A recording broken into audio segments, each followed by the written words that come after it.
கண்கள் உடையவளே, ஆலயத்தின் தலைமகளே, கடை கண்ணாலே பார்த்தருள்வாய், காலம் எல்லாம் காத்தருள்வாய்.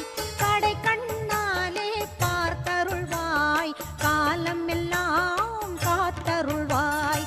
தாயே கருமா